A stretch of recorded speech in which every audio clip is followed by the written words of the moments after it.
I want us to quickly review some of the things that we thought we knew, believed we knew, before starting this whole process. I mean, it's been a long 12-week journey through this ethical citizenship class, but what would stand out for you as one of the things that you held on to as a cardinal belief about Liberia that has been altered or changed by new information? I will start with Diana. What would you say that you really believe to be true? And then now you've seen new evidence and you're like, oh, okay, this is completely different. What would be, if you had to pick something, what would that be, Diana? I think she's muted.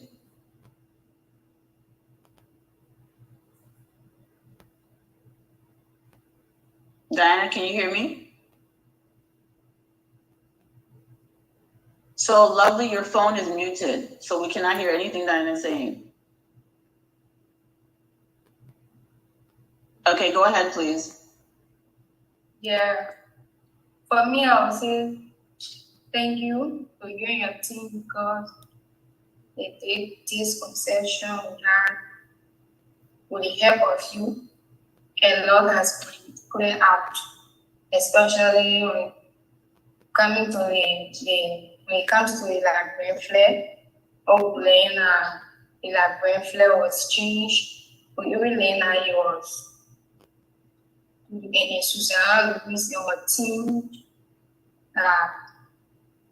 wrote the declaration of independence, which is not true.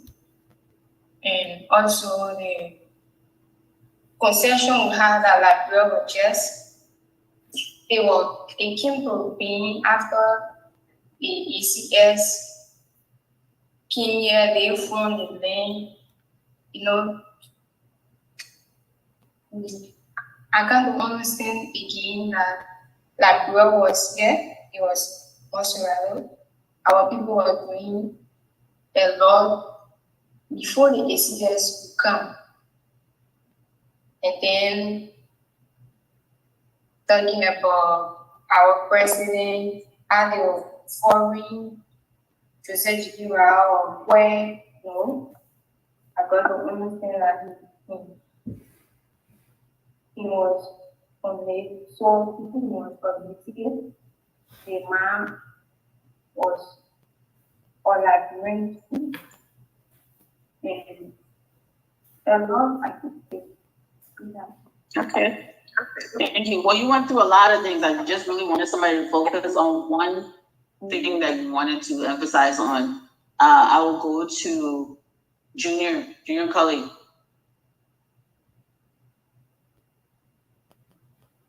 What would be one thing that kind of stands out to you that you thought you understood before that you kind of have shifted your thinking about, and why?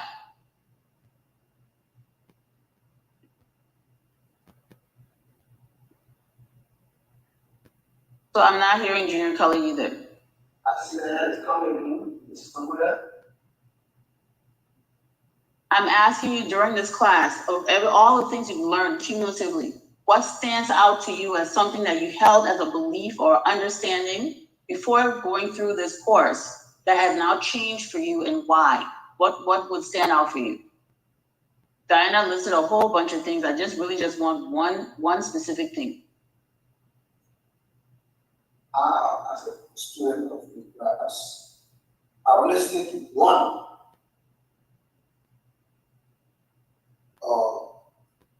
About ethic.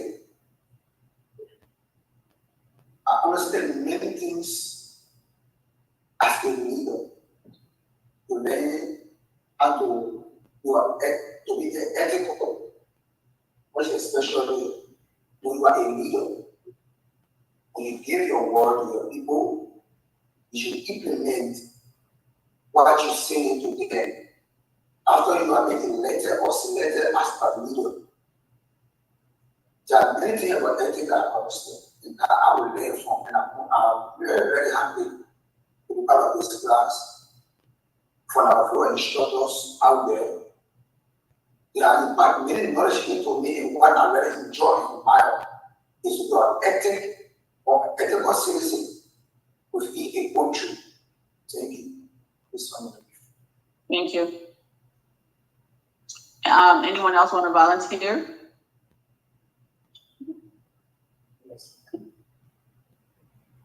Yeah, my family. Thank you very much. For me, my greatest takeaway is the battle of crime. Because when we were in school, we were told that the battle of crime was won by the settlers. Then, to my dismay, when I started the class, I was informed by the Liberia National Academy, the Liberia Legacy Foundation, that the battle of crime now won by the settlers. It was on both sides. There were casualties on both sides. The native lost, the settlers also lost. So for me, that was my greatest takeaway. And it was surprising for me to learn the other people about the school. That's a very good one. Let's talk about that a little bit more. So before you were under the impression you had been taught that what exactly that the handful of people just beat up all of King Peter Brumley's army, just beat in and blew cannon in their face and all ran away, something like that, right? Yes. And what actually happened? Come again? What actually happened? What was it that you learned actually happened?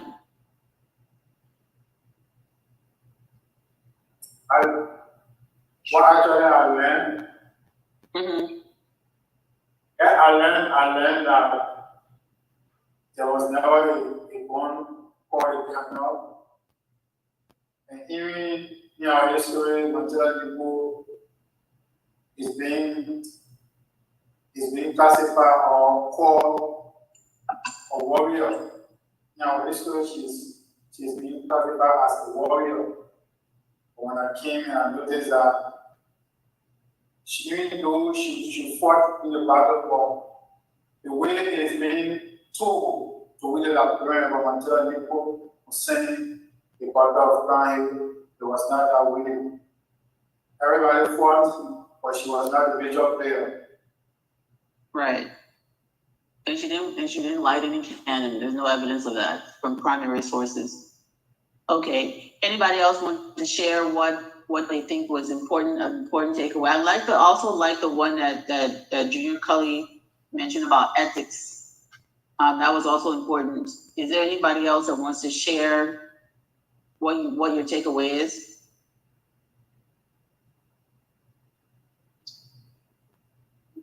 Yeah. Go ahead, please.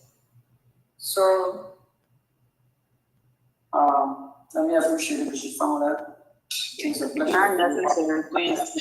Thank y'all. Let's just talk about the subject matter. Okay, go ahead. Thank you. Go ahead, Kara. That was out there is there were people living on the green coast. And I think that is a fallacy. We had an earlier known king, a documented king, Candidia and his generation on the 1400. So if you say the Americans were the one that came here or brought about civilization, I think that's just a misinformation. And this has one is information out there. And people have just digested that and it's just part of them. Candidia in the 1400 had his combination, Jeremiah was born 1591, want to become educated. So there were people that were here and they were trading with the European, French, and other people from other countries, right?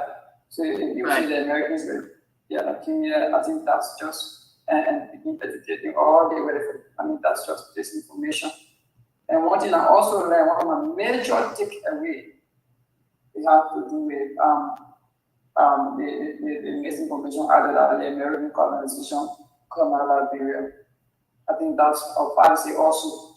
Liberia declared sovereign in 1847. In fact, when Liberia declared sovereign in 1847, the so-called American decided to appear one of that declaration in 1862. So that's one of the missing information. And there are many things we learned, but I will just stop there. Excellent, thank you very much. So how about, let me ask you a question, 1822 versus 1847.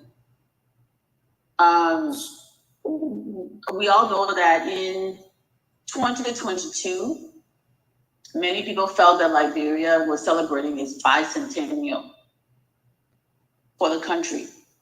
What are your thoughts about that? Someone who has not spoken yet. What are your thoughts about that? Was that appropriate? Why or why not?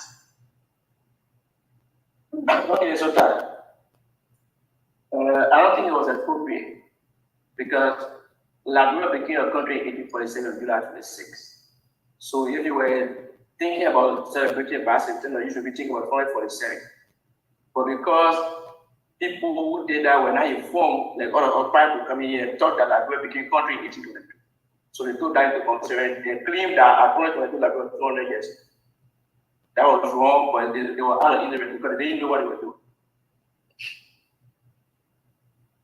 Well, you say that, but tell me why it's right. So you said that Liberia was established. So what is the difference between what happened in 1822 and what happened in 1847? In 1822, Liberia was a Commonwealth. That's different from being a country. They didn't have president, they had. Well, in 1822, Liberia wasn't even a Commonwealth, right? Liberia wasn't not even. So 1822, you have people showing up on the coast. That doesn't make it a Commonwealth either. The Commonwealth wasn't established yet. The name of Liberia wasn't yet established. So what happened in 1822? That's important and significant. Something happened in 1822 that's still very important, but it's not, doesn't mean that Liberia was a country. Does anyone else want to answer? Help Zota out. Yeah. Siafa, what happened? Okay, go ahead, Kura. I was about to pick on Siafa. Yeah, let me give a try. Thank you. So in 1822 was an establishment of a Christian settlement called Liberia, Maserati. So it was just a settlement. It wasn't a republic yet until 1847. Okay, so when was Liberia's centennial 100-year anniversary celebrated? What year did they build Centennial Pavilion? The Centennial Monument, what year was that? Was that 1922 or 1947? 1947. 1947. So the Tubman era, they were not confused about when Liberia became 100 years old.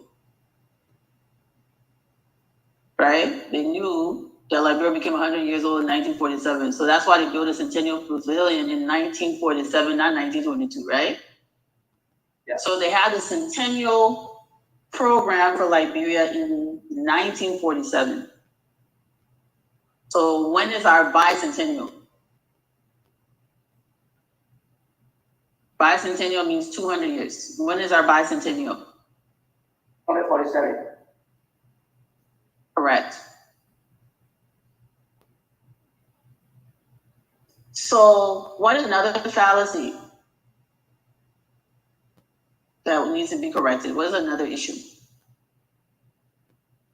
They said. Siafa, let me call on Siafa. Not picking on Siafa. Siafa hiding behind Zota. Siafa, oh.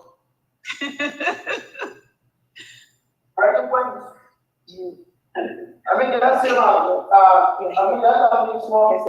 Well, Tuesday I lamented and everything I heard about I said this day, Lord. What did I started to see him on for to come in? Well, unfortunately, no one ever come in when I put them there, bring it up with them. All right, Chief, when you got the floor, go ahead. Because the African American and recaptured African, which were not considered many foreign recaptured on that. Yeah, I was there that. So it brings to my mind that the recaptured African is different from the recaptured African and African American. The African American was a black free man, and the recaptured African are rescued on a ship. So I get that. Excellent. So which one of those two groups were referred to as Congos? Bonus question. The recaptured African was the one that was recaptured. She wanted to keep people on the Congo base. So the recaptured African referred to the Congo people. Excellent. See, I knew Yahoo was going to deliver. Good job. Y'all give Siafa a hand. Y'all give your brother a hand. Okay. So that's important because I have noticed that the role of recaptured Africans in Liberian history has almost been erased, right? We kind of have a tendency to just homogenize this very distinct group of people and just, almost erase their existence. It's very important because that group contributed largely also to the development of Liberian culture. There's many customs and things that they brought with them that did not exist on the Green Coast before they came. And there were recaptured Africans taken to both Liberia and Sierra Leone in great numbers. One of the things that I think most people don't realize is that the ship Elizabeth and the whole repatriation movement was created for the main purpose was to return which group of people to the west coast of Africa when they first started this repatriation movement.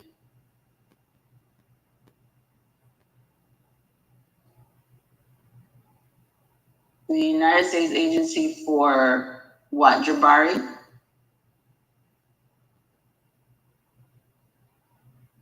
Paul? Zomope? What was the group of people that were initially the original intent of repatriating? It goes along with what Siafa was saying. And who was the majority on the ship Elizabeth? What group of people were the majority group on the ship Elizabeth? According to the records that we discussed.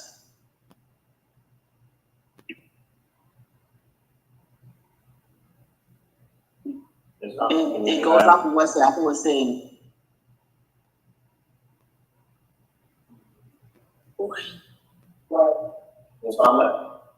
Yes, go ahead. I'm asking the question. Waiting for an answer.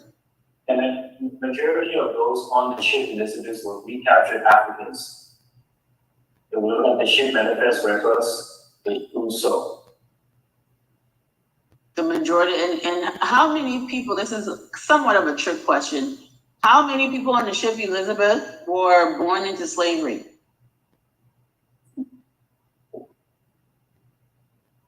None. That is correct. There were no people on the ship Elizabeth that were considered freed slaves, right? Because everybody listed on that manifest was born free, including Daniel Cooker and the other missionaries who were African Americans and the recaptured Africans. Though they were rescued from slave ships, they were technically considered born free because they were born on the continent of Africa. So most of the people on the ship Elizabeth were born on the continent of Africa. Most people don't know this, even though it's obvious when you read the primary source records, that most of the people on the ship Elizabeth were actually born on the continent of Africa. They were not, there's very few actual repatriated African Americans who were born in the United States. And those people were people like Daniel Cooker, who were missionaries, educated missionaries, correct? That is a huge one that most people, when you talk about Liberia, you Google Liberia, this is something that people just have a tendency to ignore because it doesn't fit the narrative that they have created for the country, but the primary source records are very, very reliable. It is what happened. They were not actually, majority of those people on that ship, Elizabeth, were not actually African Americans. They were people born on the continent of Africa that were recaptured and being returned to West Africa. They were being taken near the colony of Sierra Leone because that had already been happening. And what was the second ship that went to, what was the name of the second ship that went to Liberia? Diane, what was the name of the second ship that went to Liberia? Junior Kali, Pride, y'all talking now. So go ahead. The second ship was the Nautilus, the Great Nautilus. Who was of significance on that brig now? I mean, there's a lot of significant people, but who was of really big significance on that brig Nautilus? Give you a hint. Yeah. This person, and he was actually someone who was actually born into slavery. So the second ship had somebody who was actually born a slave. What was that person's name? That person was born as for the member of Carrier. So Lock Carrier was on the second ship. But where did the brig Nautilus go? Where did it land in West Africa? At Shabro. Yeah, so it also landed at Sherbrooke. And so you have some very important people on those first two ships, the ship Elizabeth. You have Elijah Johnson. Who else was on the ship Elizabeth and or the brig? I mean, on the first two ships, who were some of the very important people who would end up being the trailblazers of African liberation and African statehood, in African modern statehood, not African statehood. Of course, Africa had countries and empires, but I'm talking about in the modern context of a country. Who would be the trailblazers? You had Elijah Johnson, we mentioned Lock Carey, who else? Someone who wrote something very beautiful and poetic and powerful at the same time. What was his name?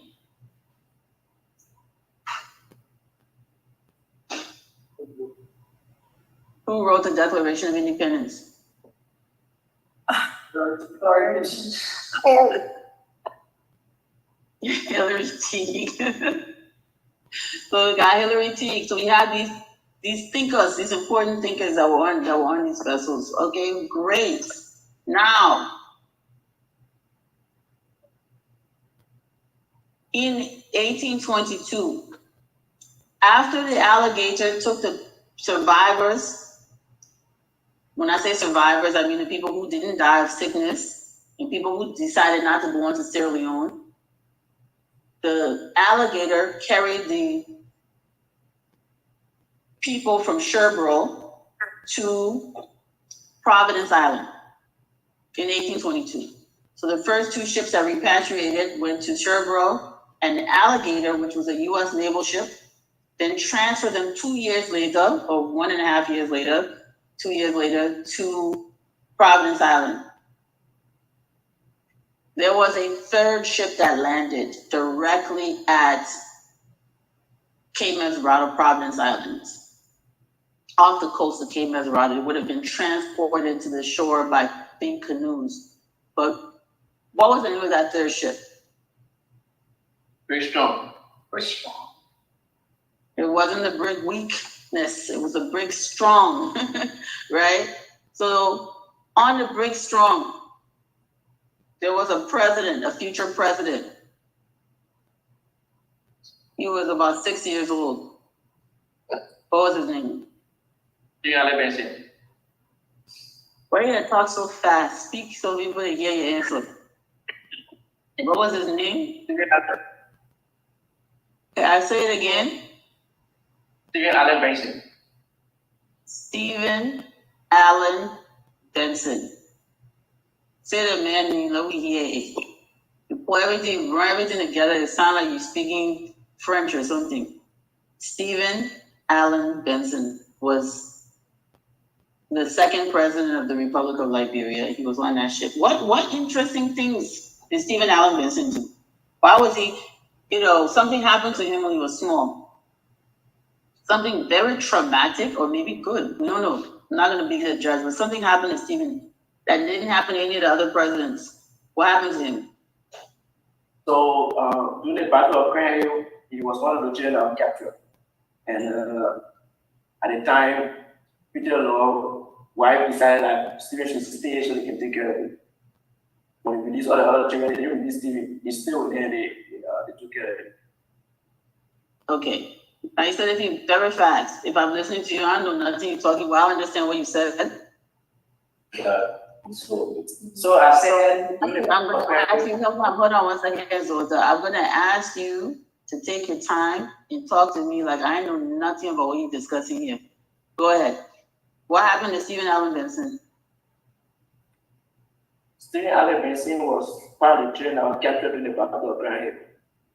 So when Boswell came and told the guy to release the kid that he arrested or they captured in the Battle of Grand Hill, Stephen stayed with the king and his wife so they can take care of him. They decided to take him and take care of him. So there were negotiations to release the children, and Stephen was not released right away, right? But he was released later. Okay, thank you.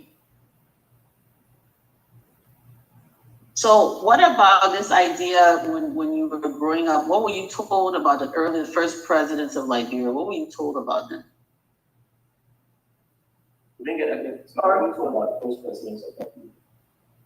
What were you told in school when you were growing up about the first presidents of Liberia? About their appearance, about who they were? Diana had initially alluded to it. What were you told about the first presidents, or what did you learn about the first presidents? So the information has been, all of the first presidents of Liberia were so malicious. And then remember you asked the last time, if that was the case, what happened the motive that they changed the guy's picture, even though we assume that they might have seen them, they might have seen the picture of them, and then they read the picture. Okay. So why let's pause there. The question is what you were told in school about the first presidents of Liberia. Junior Colleen, what is your understanding? What's the understanding of the average Liberian about the first, let's say 5 or 10 presidents of Liberia? What do most Liberians believe about those people that were presidents of Liberia?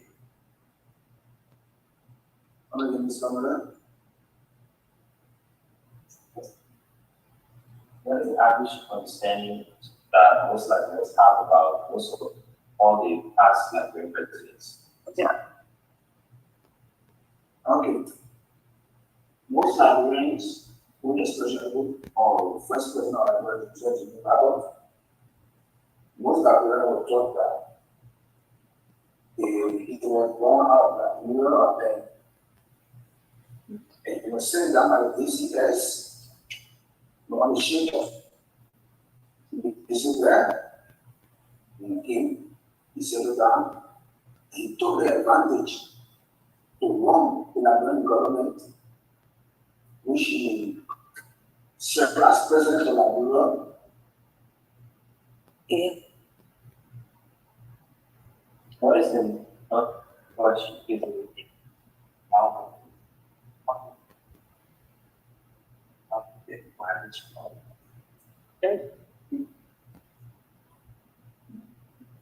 Continue.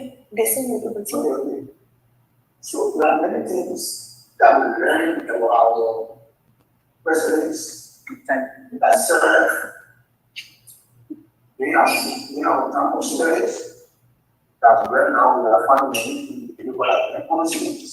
That's an example of just where our instructors do all that level, our own ship is there. The king is settled down, and where he But one part of Liberia, yes, that's understood that he was the first president of Liberia, and he had a dish that were having shit before us our slaves. Part of the slaves were that he said as president of Liberia. There are many things as to understand. We try to name them rather than address them. All right, so one of the things that we like to say is that our first presidents were mulattoes. And I think Zoltan had pointed that out.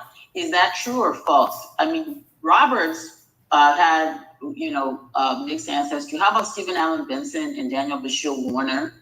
Were they mulattoes? Did they have mixed ancestry? No, come on, you gotta be fair. Did they? Yes or no?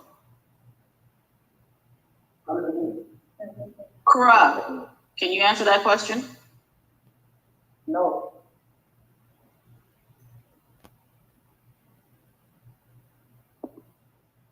So they were not mulattoes. So the second president, third president were not mulattoes, but there's a common understanding that everybody was mulatto until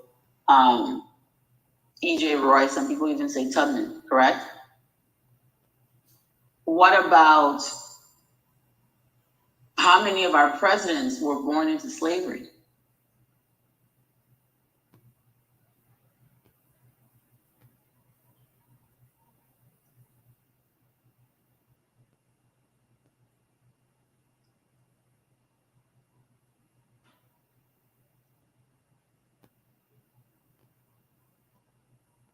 Zomopet, how many of our presidents were born into slavery?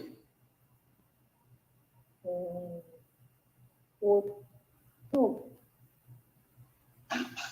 Paul Staley, how many of the two what were the names of the two presidents that were actually born into slavery and freed before going to Liberia, freed from slavery? I can't hear you. Who served as VP to President Gardner and William D. Coleman. Say that again, please. Alfred Francis Russell served as VP to President Gardner, and then. I didn't ask who served as VP to President Gardner. Is to answer the question straight. Who were the two presidents that were not born into slavery? This is not an exposition of everything you know. Just answer the question straight. Alfred Francis Russell and William D. Coleman. Okay, you guys have to learn how to answer questions without trying to confuse the conversation by adding information that's not being requested. Okay, Alfred Francis Russell and William David Coleman. Bonus question, can anybody tell us? You can't hear, they were from the same state. What state was that? Kentucky. They were both from Kentucky. Excellent, Paul. So Alfred Francis Russell and William David Coleman were both born into slavery, liberated, went to Liberia, and rose to be president. None of the other Liberian presidents were born into slavery. That includes Roberts, that includes Stephen Allen Benson, Daniel Bashir Warner, it includes James Briggs Payne. None of them were born into slavery. Who was the first Liberian president to become, or vice president to become president after a president was removed? James Garvey Smith. That's correct. Many people skip over James Garvey Smith when we're listing our presidents. They should not do so because he was a constitutional president, meaning he was a legal constitutional president. But James Garvey Smith was, in fact, the one who succeeded Edward James Roy constitutionally. So even because our constitution does not have provision for coup d'etat, even if you overthrow the government and kill the president, the vice president is still president. It's supposed to be sworn in. You're not supposed to have the country being run by a junta. The vice president is supposed to be the president. And when the vice president cannot be the president, who's supposed to be the president? Tiafa, If God forbid they remove the president and the vice president, who is supposed to be president?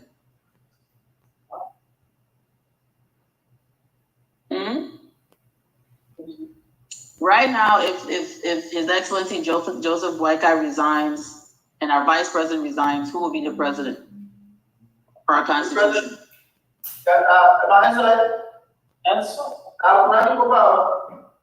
Yeah.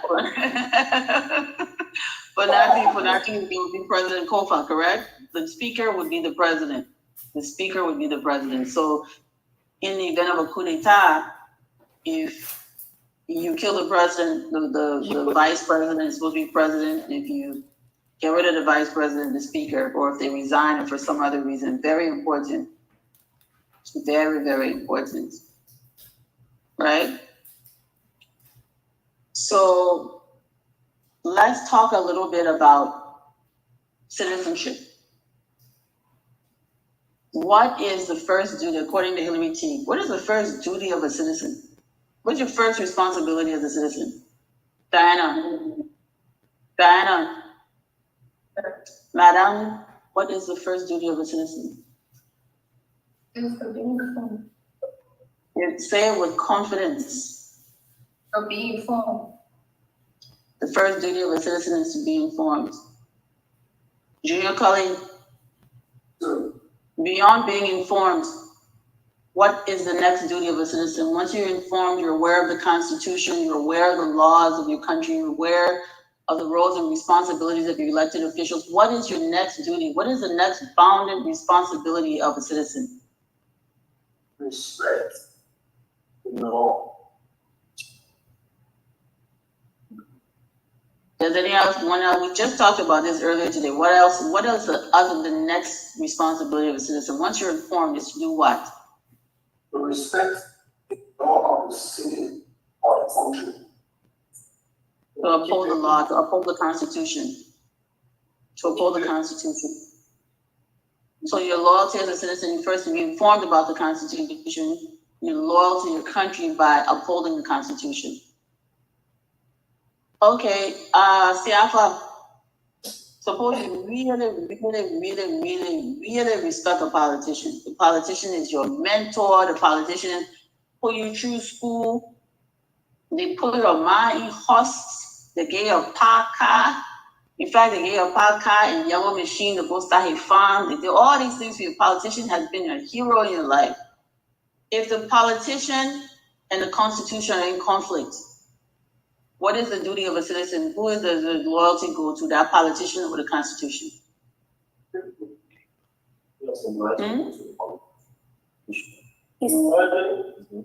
I mean, the politician has done so much. They have blessed you with so much. They have sent you to school. I mean, anything they think they can do, pay your school fees, pay your little sister school fees, all kind of things. Now the politician and the Constitution are in conflict. What is your duty as an ethical citizen? Where does your loyalty lie? Mrs. Comler. Yes, sir.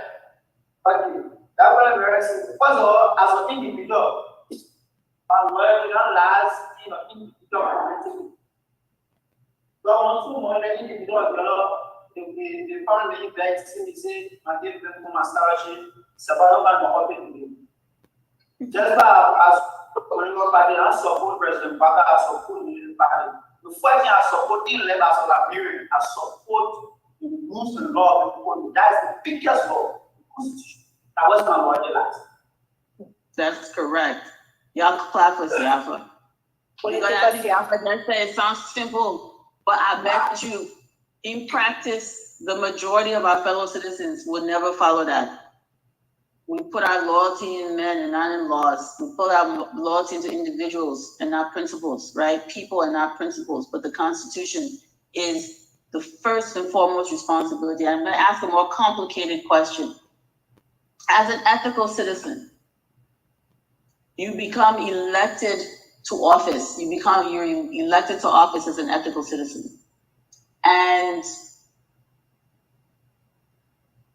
you are being asked by your constituents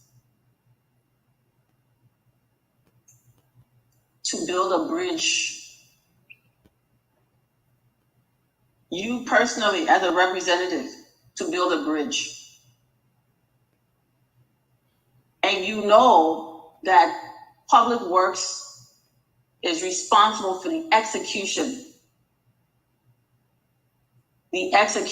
of anything, of any kind of infrastructure development in the government, that the legislature is not responsible for implementation, but the executive branch through Public Works would be responsible. But you know, if you do it yourself, because the constituents are asking you to do it, you will look good to those constituents. What is your responsibility at that moment as an ethical citizen to those who has been elected to office by your constituents? What is your responsibility to those constituents? Is it A, to build a bridge? In fact, I'm not going to give you the choice in multiple choice. I'm just going to ask you, what is your responsibility? What is it that you should be doing in that situation? I'm going to, who hasn't spoken for a while? Boyma.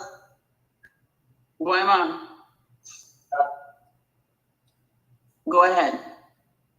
Yeah, my mission really is to work in the Ministry of Public Works, inform them by preach, talk to them, my community or my constituent is dying of the bridge, then I can talk to them from there with the people of the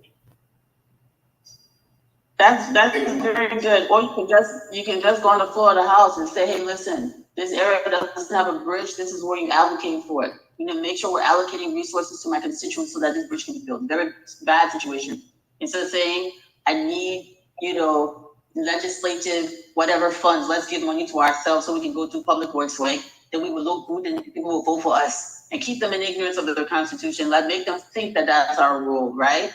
Instead of pandering to the current situation when citizens might not know better, your job is to do your actual constitutional job, which is to first inform them, yes, the mechanism in which we get your bridge built for you is through the executive. So I'm going to go back to the House and I'm going to advocate that these resources are allocated to us in this district so that Public Works can come and properly build a bridge. But instead, what usually happens, they do it themselves so that they look good, so that they can be reelected, even if they don't do it correctly. And certainly it's not being done legally, right? Because it's not being done under the guidelines of the Constitution. Why do you think people are afraid to tell their constituents the truth about what their responsibility is? Tiafa, go ahead. Tiafa? Yeah, we're coming. Yes, go ahead. Okay. Like, the recent budget that passed, one issue that is construction, right? Right now, the recent budget that passed, in law the law, given 100,000. And then 100,000 is given in each law the law, it's not given in law the law pocket. That is the developmental fund. The 100,000 is given in this. A representative now going to meetings. Representative will call this because of transparency and accountability that is in the arrest agenda of this representative what he done. Go to the list, representative bringing list for them the name representative bringing the list. When list come your community, they identify certain areas that require development. In 100,000 as a law because you instruct the list, they will also development is important in the community. Let's now use a full description what the place of contracting someone but now for now the section. What they will contract someone but now, what they need not taking our portion, they are very using this. Then they won't take control of the 100,000 of each dog because in Liberia. Each dog because in Liberia, representative with this is responsible, so visual correct. The 100,000 working, the 100,000 working. If they see 100,000, the law is the power can increase the money, but I've heard it is so in case of audition. Excellent. Y'all heard what y'all understood what Tiafa was saying? Powerful. Very powerful. Yeah, if there, I'll lay my lap up for you to walk on it.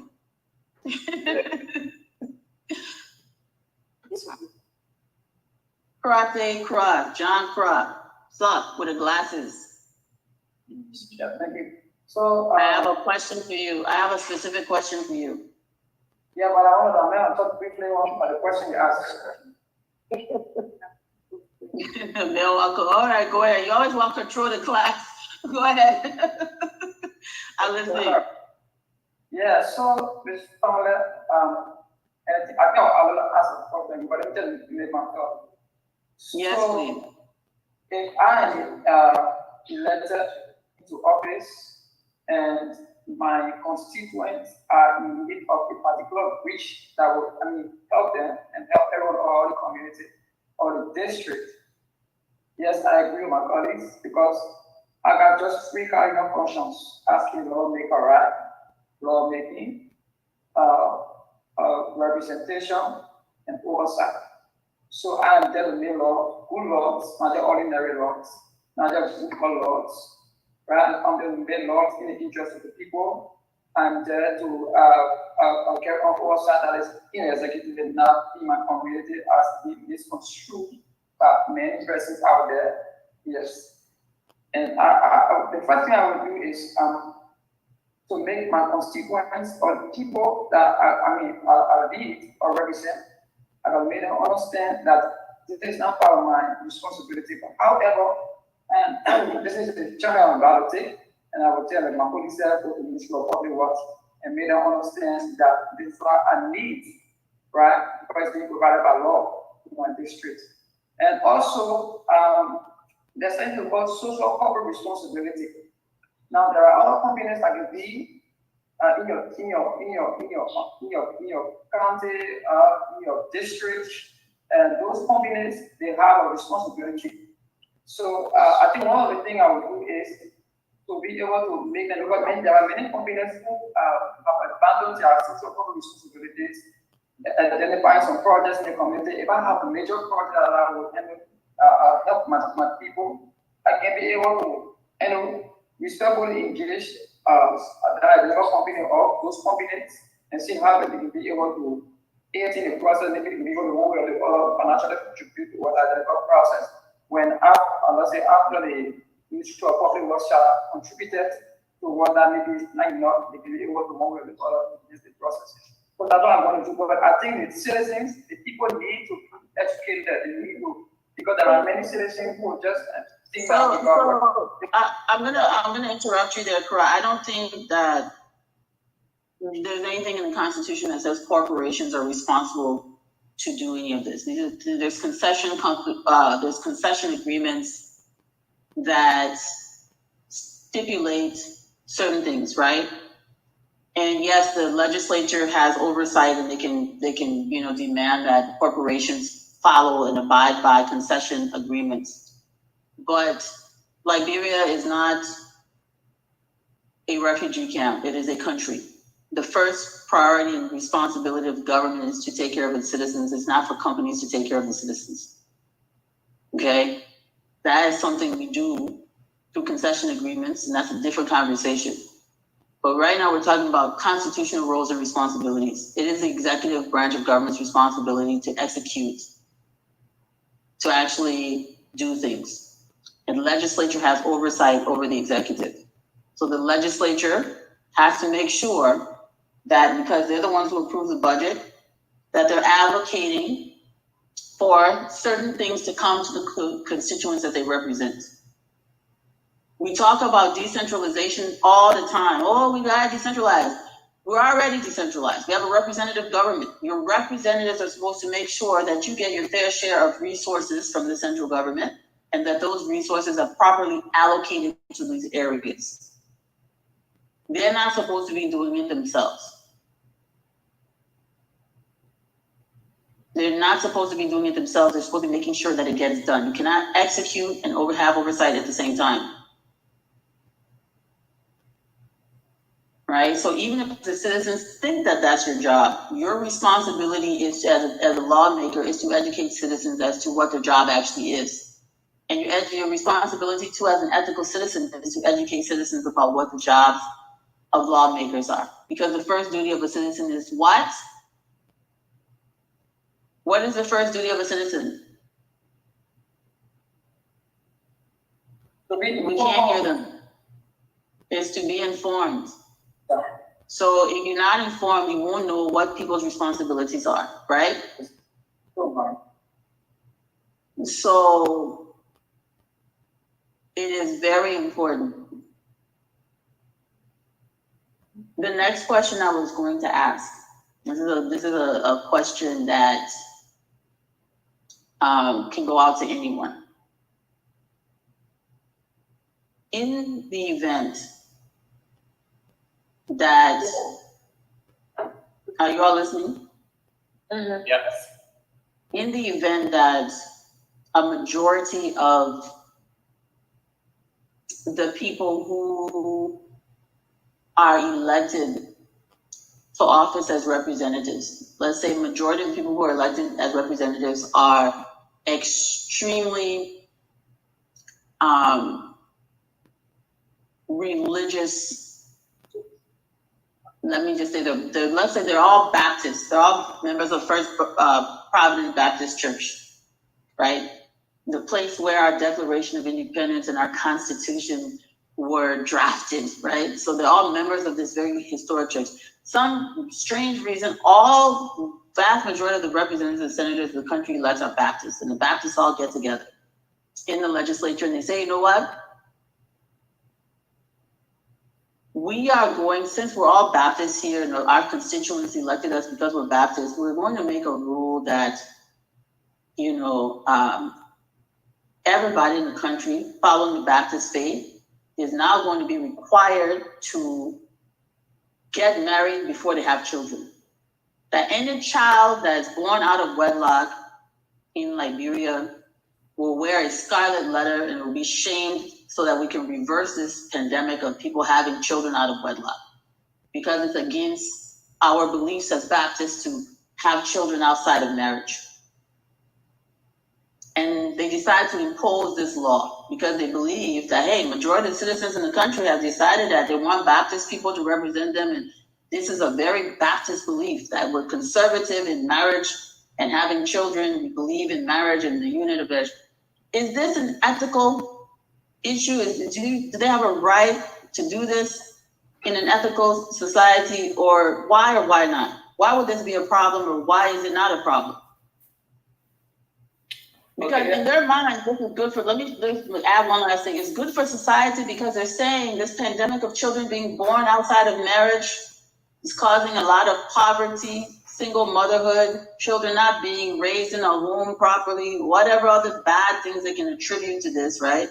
So the justification is that they're trying to fix society by imposing this rule that if you have a child out of wedlock, in fact, say you have a child out of wedlock, you'll be penalized, and it will be, a scarlet letter of shame will be put on the family, and so on and so forth. Would this help society, or would it be a problem? Why or why not?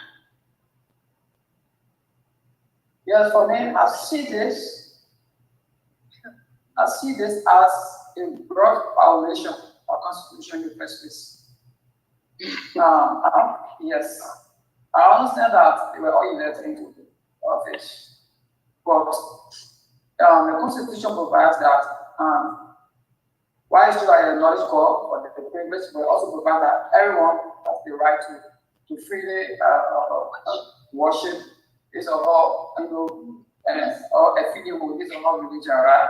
So it doesn't mean you have this background or Christian, and you should be, or you should go together and impose that on others. So your moral cannot be my moral. What is moral? What is morally alright to you? Immorally alright to me, right? So you cannot, impose that on me. I think it's a gross violation of our Constitution. Yeah. Thank you. Does anyone else want to add, or does anyone disagree with Karan? Yes, I want to add to that. Mm-hmm. So we spoke of moral and ethics, and then coming back to the Constitution, when we realized that our lawmakers violated the constitution, they amended the constitution to limit those that were naturalized not to have certain position, which we all agree. I want you to stick, I want your answer to stick to the topic, please. You're going way off board. No, I'll just make you reference. Okay, let me come back. Hold on. I already gave you a scenario. I want your response to be specific to that scenario. I didn't say create your own scenario. Okay. Mm-hmm. So you cannot impose your moral belief against the people will. If there's any point that you want to change or amend the constitution, it should be done through the legal process. This is not amending constitution business. We're talking about passing a law. That would be wrong. They cannot so lawmakers can pass laws without changing the constitution. They have a right to pass laws. The idea is that the laws have to be in line with the constitution. They can't contradict the constitution, but they have a right to pass laws. So this is not about amending constitution. This is about the lawmakers. They just happen to be majority Baptists. In fact, a lot of them are deacons in their church, leaders in their churches. And they say, hey, there's too many children being born outside of marriage. Let's pass a law that, makes this wrong. And let's say the majority of the citizens in the country think that this is a good idea. Let's say even 80% of the people in the country say, yeah, that makes it a law against having children outside of marriage. So let's assume, Zota, that the majority of the citizens are in agreement. Because let's say 80% of the population is Christian and say, yes, you must get married before you have children. Why would it be a problem for the lawmakers, or why would it not be a problem for the lawmakers to push that kind of law? What would be the issue? It would be a constitutional issue. Because the constitution gives everybody right to freedom of worship at their home. So you can't impose your moral belief against it. How is this different from saying it's morally wrong to steal other people's property, and we pass law against that? How is this different? Sorry, I didn't get you.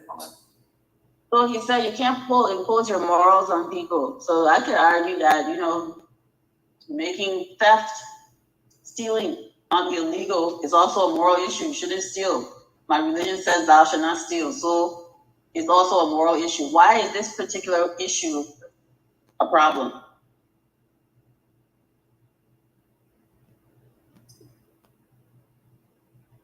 Your rights end where other people's rights begin.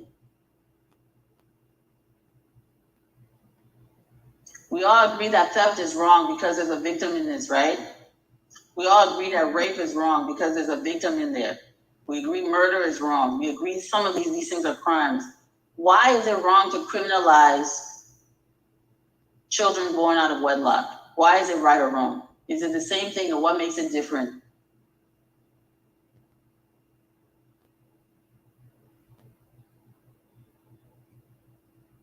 It's a very complicated thing because the issue here, this is a complicated, because there's actually people who believe they should criminalize this.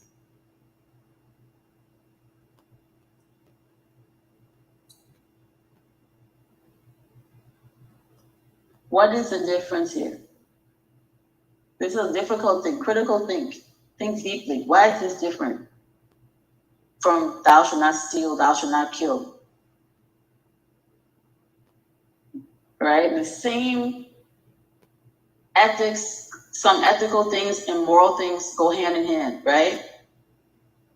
What makes this concept of, because having children outside of wedlock is what? It's adultery, right? It's a product of adultery. I mean, the same 10 commandments that say you shouldn't kill, you shouldn't steal, also say don't commit adultery. Why does this become an ethical issue and not a moral issue? Ms. Farmer, let me come in.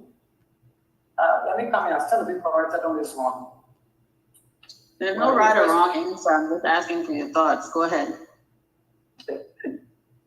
Yeah, so what I understand from ethics and moral is personal. You're talking about certain group of people coming together to pass a particular law. Okay. and being imposed on us. Mhm. And when it comes to ethics, it refers to the generality, right? So that law is just for a handful of people from the Christian background, right? What if it's from the majority of people? Crowd, sorry to interrupt you, but let me just ask. Forget about a handful of people. Suppose 80% of the population is in agreement.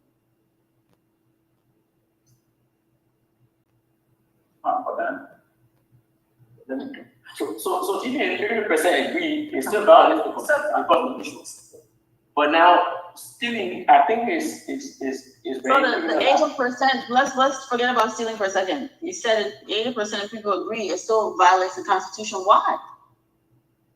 Why does it still violate the Constitution?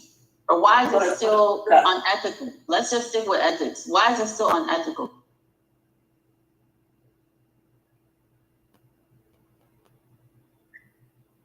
Even if the majority of the population agree.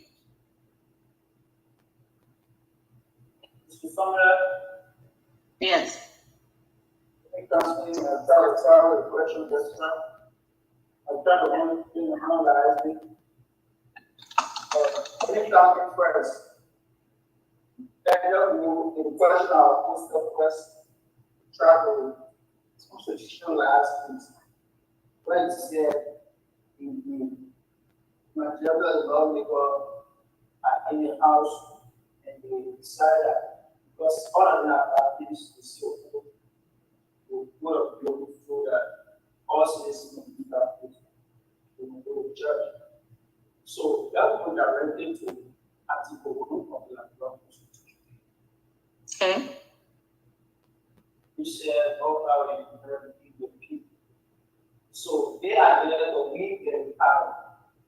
So if the reason I report the recent national world different power, Speak up a little bit, Siafa. We're having trouble picking up your voice. You gotta look at the microphone and speak loudly. Usually if I can report world different powers, since over 9 years, when there was a portion within the election that was referendum.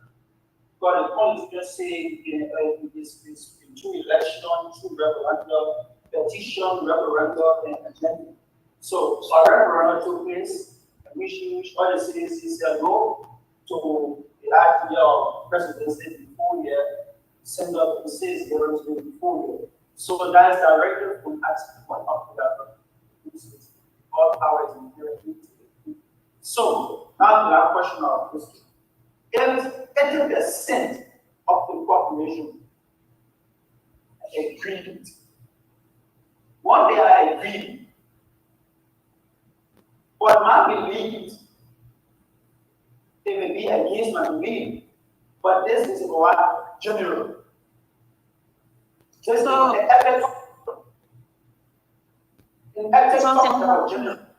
yeah, so Siafa, you're doing something of what those I did. You're bringing other things and you're confusing the whole conversation. It's a very specific question. What is the specific question? Based on the scenario that I provided. We don't need to go discuss other odd things about, constitutional violations and changes. I'm specifically saying 80% of the population have agreed to impose upon 100% of the population this concept that nobody should have a child outside of marriage. And most of the people in the population agree that you should not have children outside of the Muslim citizens believe this, Christian citizens believe it, traditionalists who practice traditional African religions believe this. So if the complete number comes to about 80% of the population, it cuts across religion. And some people will say, yeah, but then it's right. Other people will say it's wrong, right? What we're asking is, why would it be wrong or why would it be correct? Is it someone that can come in? Yes, let Zomopia come in and then we can go from there. Go ahead, Zomopia. Yeah, let me just try because I'm overthinking. So the other person I say we are talking about, you said we should stick to ethics and moral. So as an ethical society, if you want an ethical society, if that particular law is being passed, definitely you're going to see that before I bear a child, I have to get married, and our society is going to have value, standard and value. So then I think that's just it. So that particular decision was just made for us to have an ethical society, for us to have a standard, our society to have a standard and value. And there's no right or wrong answer, but I just want you all to think about it. I want to know what your thoughts are. For example, so Zomapet, thank you. Zomapet says it will be ethically correct because it will help the society be better structured. Who disagrees with Zomapet? I just want to add. Who disagrees? Who disagrees? Who disagrees with Zomapet?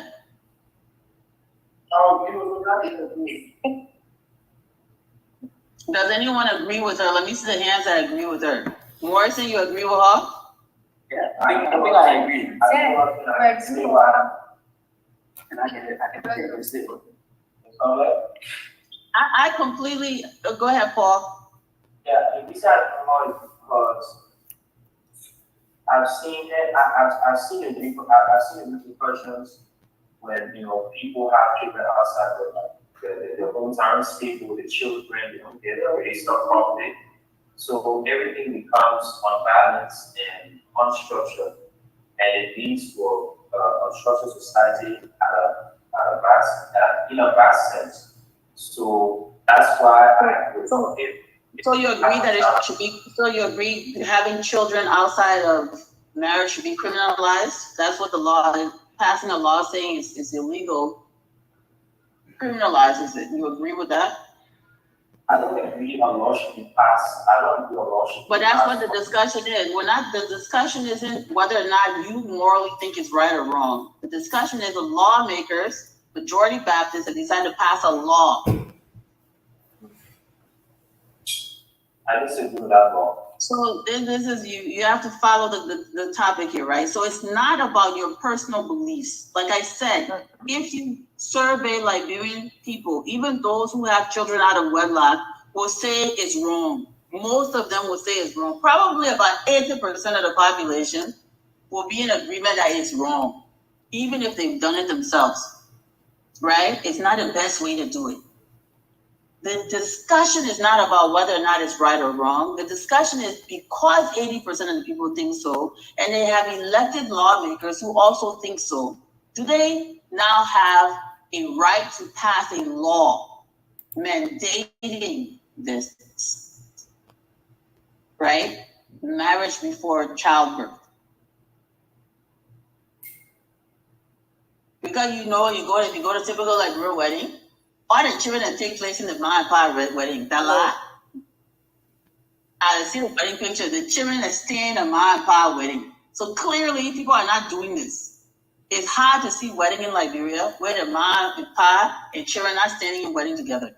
That's how the society is choosing. In fact, it's probably more than half of the weddings that you see in Liberia. The people already have children before they get married. Right? But you also see people that will say, no, you should be getting married before you have children. Should the lawmakers be passing a law? This is a question. This is what I want us to contemplate. Is that the right thing or a wrong thing? Just speak up. Yeah, it's right. It's right. Because ethically, it will restrict the country in terms of how people want to have their children, not just born up and down and left, right? And besides that, if we take it to constitution, if 50% agree, democratically, it means who about 100%. So there's such a thing as tyranny of the majority, right? Tyranny of the majority. So there's certain provisions in our Constitution that prevent this very thing. This the idea that just because we're in a majority, we have a right to dictate everything to the minority, and you don't. So your rights end where other people's rights begin.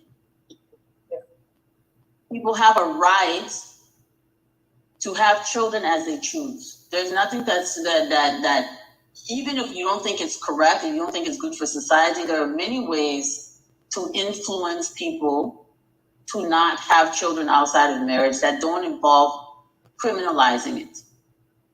Not everything that you think is wrong in a society should be criminalized. There are other ways to influence positive, productive change. You can pass a law, for example, that requires that all children go to school. You can pass a law that protects children from abuse, that protects children from being harmed by adults because they're vulnerable segments of the population. But criminalizing people for having children outside of marriage, in my opinion, crosses certain lines. It now takes away an individual citizen's right to liberty and the pursuit of their own ambitions. What if I want to have a child, but I don't want a husband?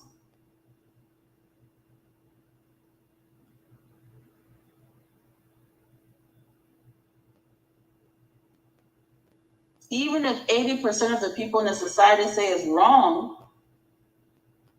do they have the right to force me to have a husband before I have a child? These are questions that you're supposed to contemplate and think through. Is it really that detrimental to society that we are going to control this level? Which is more important, a person's individual liberty or the long-term effects on society? And how do we protect people's individual liberty and still encourage what we consider to be nuclear families in the society? So the role of legislatures, of lawmakers creating legislation is important. Right now, there's a bill on the table for homosexuality or something like that. Go ahead.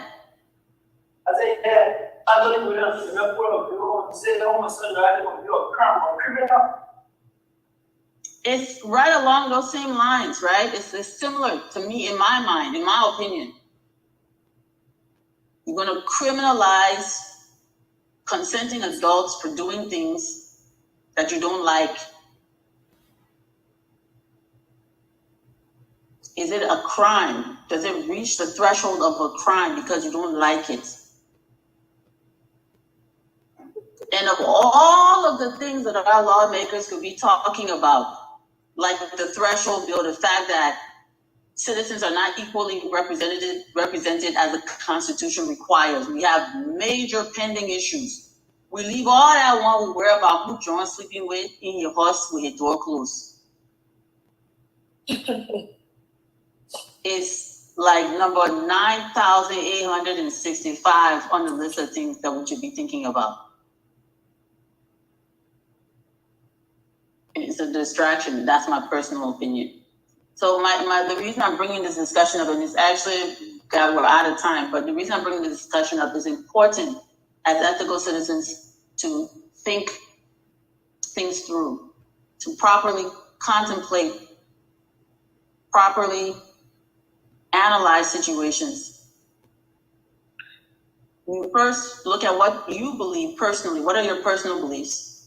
And then you look at what it is that is in the best interest of the society as a whole. And is this thing that I think is in the best interest of the society more important than individual liberty, than people's individual freedom? These are things that we're supposed to be thinking about. My young scholars, my master's students, these are the things we're supposed to be thinking about. At what point we infringe upon individual liberty or not infringe upon individual liberty. These are the kinds of things that ethical citizens should be contemplating. What are the ethics of this? Go ahead, please. We're running out of time. Yeah, quickly. So thanks again, Mrs. Famode. So when you asked that question, you had Zota, Kura, who made that particular suggestion regarding I just want to remind you regarding if any person's vote that born out of wedlock should be a crime, and then they say if any person vote, that's the constitution, meaning that law should be passed. But again, then so that also said that constitutionally, if you go with the constitution, it is against the right of the people, and you disagree with the answer. So then you tell we should. I didn't disagree with anybody's answers, Zomoka. I said this is me trying to hear what you think. Okay, then you said we should stick to ethics and moral. That was when, because everybody were trying to, we were overthinking the answer. When you said we should stick to ethics and moral, that was when I came into with that, because now you said we should stick to ethics and moral. Yeah, because we're off on a tangent talking about other scenarios about, for example, whether or not the Constitution should have been amended for dual citizenship, and all those topics were off topic. I wanted us to focus on the specific scenario I brought up. Because both Siafa and Zota went off on a different topic, line of thinking, talking about amending constitutions, which is a completely different thing. But I think it was a good exercise, Lomoka. Everyone did a very good job thinking it through. And being a citizen of a country where it's a majority rule situation can be very, very challenging. Because while you have to do things in the interest of the majority, you also cannot have the individual liberties of people infringed upon, where those liberties, the value of individual liberties outweigh what the majority wants. So you have to think, is it worth limiting individual liberty, individual freedom?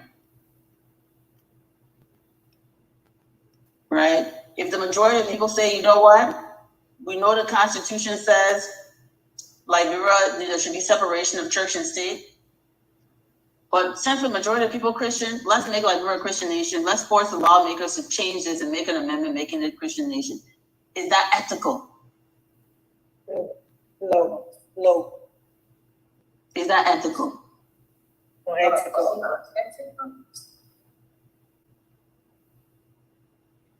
It's moral if you're a Christian.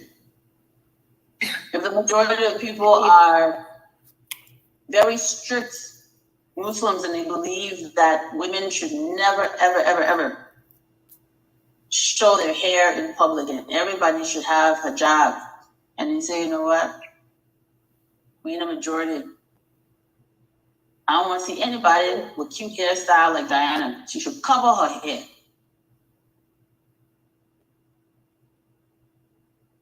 We're not forcing Diana to change her spiritual beliefs or her religion, or we're just saying she must cover her hair because it's very unethical immoral for us, for women to have their hair out. Is it ethical to impose that upon everyone in the society? These are things you have to think about. Yeah. Do you understand what I'm saying? Your individual freedom of choice of what you think is right for you and your household. When you step out into the greater society, there are people who have a right to be unlike you and still exist and be free to move about without harassment. There are people in your country that have a right to be unlike you and still have the protection of the Constitution that they can move about freely. If you don't like homosexuality, don't be gay. You like gay people, don't be gay. But do you have a right to go outside and insult people who are homosexuals? If you don't like a certain religion or a certain ethnic group, that's your personal choice. When you leave your home, wear your horse, you're not inviting any model man to your table because 6 years ago, model man slapped you. So model people have become your arch enemy. No model man will enter my house. When you go out in the street, do you have a right to slap model people when you see them? No. Or harass them? No. This is a matter of your personal choice versus greater society and ethics, right? Yeah. You don't have the right to go outside and say, "Hey, you know, one time I went to Jalo shop to buy a tie and I realized that Jalo put half the amount of tie in my cup that he's supposed to put there. So now I have like full of people and all the full of people in Monrovia, they're my enemy. That's your business. When you go outside, you insult full of man, you're violating all kinds of ethical standards, right? You might even be committing a crime. So the way you conduct yourself in a pluralistic society, in a society with diversity, is what ethics govern. Even if you believe women should be covered from head to toe in your house and among the people who believe what you believe, you do not have a right to disrespect women in the street that are not covered from head to toe. Because in an ethical society, an ethical citizen recognizes the right of people to conduct themselves according to their own beliefs. Your rights end where other people's rights begin. Is it clear? Yes, ma'am. Yes. All right. That's all I've got for you today. That was very good. Wrap up. And on Tuesday study group,